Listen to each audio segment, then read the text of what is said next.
Good morning. It's been a while. I haven't made the amount of videos I was hoping to over summer. Work and technical issues and the fact I'm a bit lazy. But here's an update. Brought a new ram. He's just here. I'll try and get some pictures in a second. Went up to Carlisle 3rd of September to the Solway Time sale and managed to buy this lad here. His name's Hilltop David. So I did the DNA swab on him the other day, but he's been in with his girls nearly 2 full cycles. Second cycle finishes next Wednesday, so they started on yellow raddle, then went on to red, and then next Wednesday we'll be on to blue. But he's about 95% topped up, touch wood at the moment.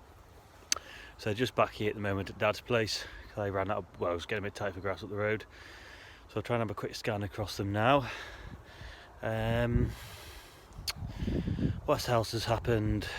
We knew the road's been reseeded. Got stubble turnips onto the small paddock. I'll have a look at those in a second. We've had a couple of issues with them. Namely, the neighbour had a bonfire on one of the driest weeks of the year, just after they were sown, and set fire to most of the field. But they're coming back all right. Bit of a crappy year, show-wise, all cancelled because of the damn COVID. But the Dyfed Club and South Wales Club both ran online shows, which I entered. One of the Gimmers stood 3rd in the Dyfed online show, which was judged by George Harry from the Knock for Locks. That was good, out of 12 entries in that class.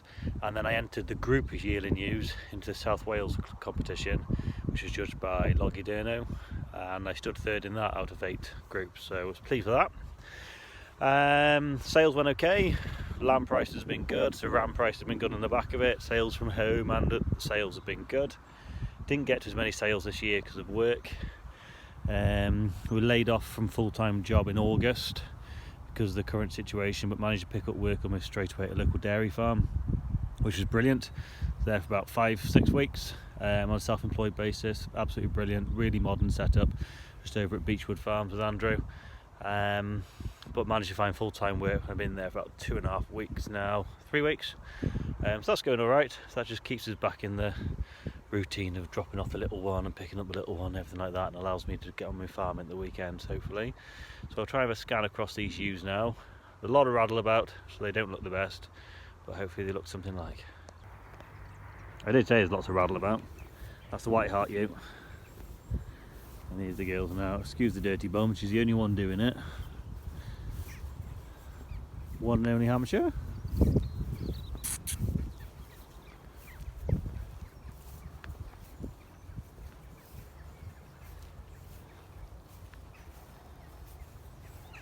This is one of the gamers that stood in the group of 5 in the South Wales competition. Here's the new boy, if you can see him.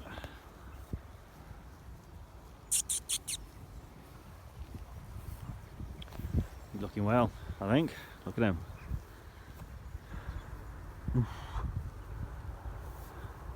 So yeah, he's got most of them covered. Good split on the first cycle and second cycle. Touch wood at the moment, nothing's come around, so that's good. So we'll be changing the raddle next Wednesday for a blue, and at the end of that cycle we'll pull him out. He can rest up then, and take him up to Farm Gene up at Shrewsbury, just take some semen off, just insurance purposes more than anything, just in case anything happens over winter. So I've got something to use next year, but we'll look after him over winter. Don't know whether to put him with me tuck lambs, which I'm running around, see those in a minute on the road, or to maybe just put him quietly on his own with an old ewe or something over winter, keep him quiet. I'm just trying to pick out the ewe which won 3rd prize in the Dyfed competition. The yearling ewe. You never find them when you want to. Where is she?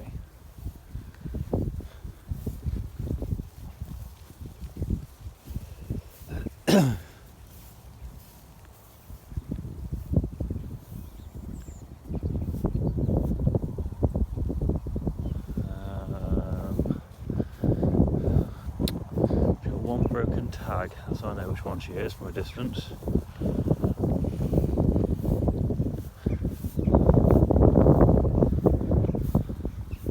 Ah, she's her here. She's got a tag upside down, that's right. She is here looking at this net off. Doo-doo-doo.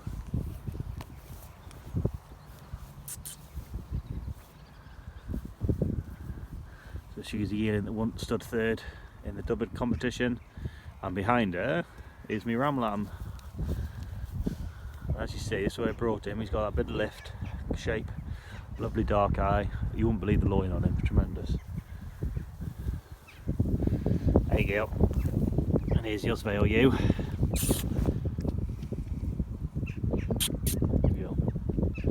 Right, I'm gonna head on up the road, check the tup lambs, and show you these stubble turnips. See you in a second. So here's the stubble turnips on the old paddock. Thick green bits is where the all should be now, but due to the incident, the next door neighbour's fire, it took out most of them within a week of being sown, so we had to re-drill them, but I think they'll be alright. The original ones are at their first true leaf stage. The other one's going behind. I think they'll be alright. They had a top dressing of fertiliser, luckily after the fire, not before, because that would have been interesting. So they should catch up alright. This field, back in the summer, I hired a topper off a mate of mine, go around the quad bike, topped it off, I gave some calcified lime, gave it to nearly 3 weeks rest then, and I turned the tup lambs on, and the difference between doing that and trying to get them to graze it before was massive. They came on in, they just grazed it really happily, didn't want to mooch, gathered them on here for a fortnight, put me gimmers on here for 10 days to tidy up again afterwards, got it down, and then just let it regrow a little bit up then before I burnt it off using the quad bike and the booms which I brought for it, only one boom, and the tank.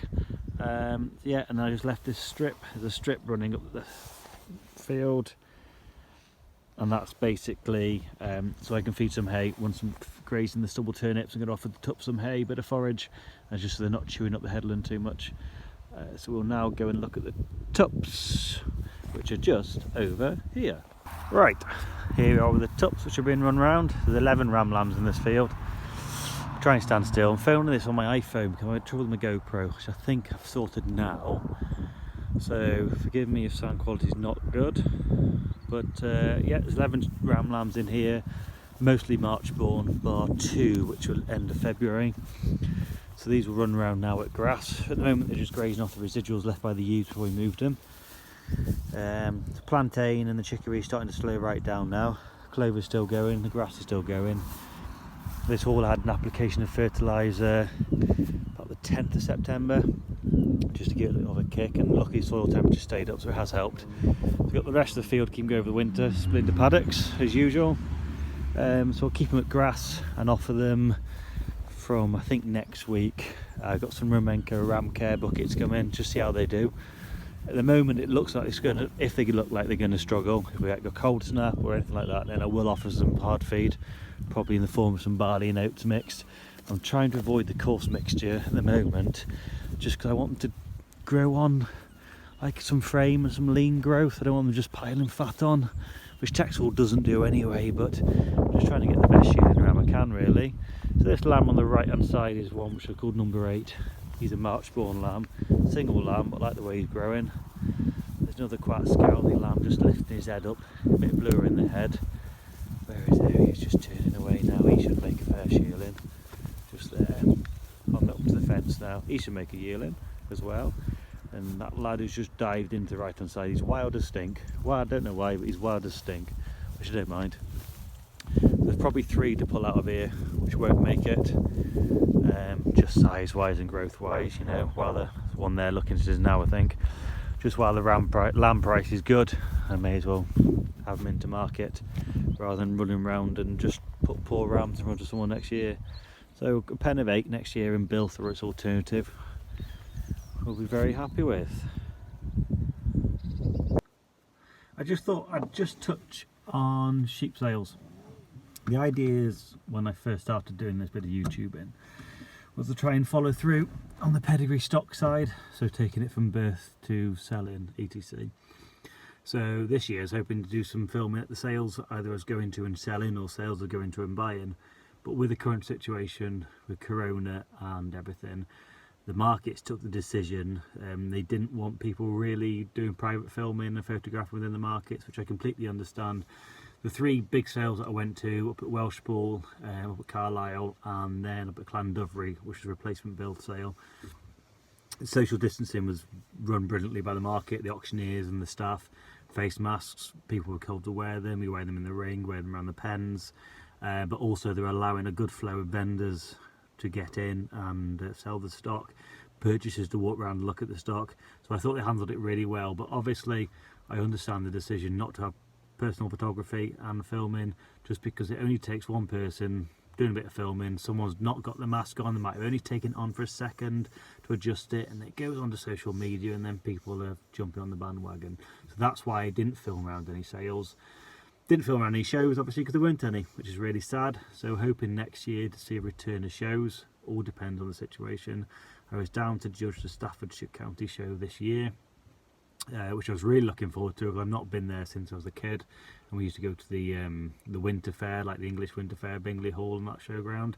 So fingers crossed, next year everything will be a bit more sensible, a bit more down to earth, and we'll be able to get back around the shows, and hopefully these videos will start to make a bit more sense with the pedigree stock and, you know, the showing and the selling and everything like that. Excuse my itchy back. Yeah, so I just thought I'd touch on that. So I'll try and cobble this video together now later. It's mostly filmed on the iPhone. Hopefully I think I've got the GoPro sorted, and yeah, we'll try and make some videos. Thank you very much.